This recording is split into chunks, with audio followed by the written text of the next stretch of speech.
What is information centre?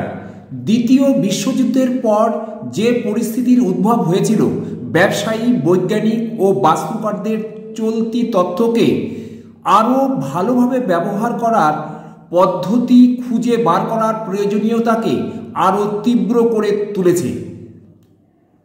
এই সময়েই যন্ত্রের মাধ্যমে তথ্য সংগ্রহের পদ্ধতির চরম উন্নতি হয়, যার ফলে গ্রন্থাগার পরিষেবার নতুন যাত্রা শুরু হয়।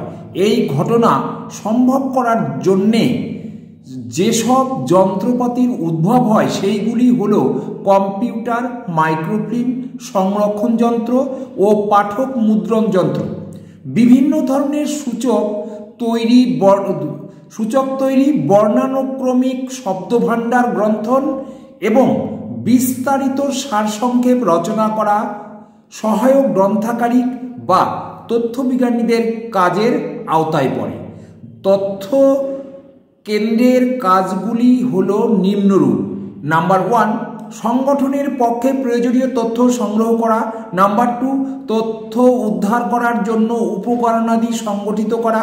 নাম্বার 3, গুণ, বৈধতা ও সম্পূর্ণতার জন্য দলিলপত্র বিশ্লেষণ করা। নাম্বার 4, বৃহত্তর অর্থ, মহত্তর প্রয়োগ ও প্রাসঙ্গিকভাবে ব্যবহার করার স্বার্থে তথ্যকে যথার্থভাবে সুবিন্যস্ত করা। নাম্বার 5, তাৎক্ষণিক প্রয়োগ করার জন্য তথ্যের সংগ্রহ গড়ে তোলা। 6 নম্বর, চাহিদা মতো তথ্য সরবরাহ করা।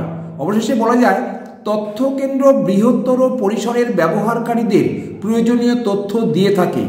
তথ্যকেন্দ্র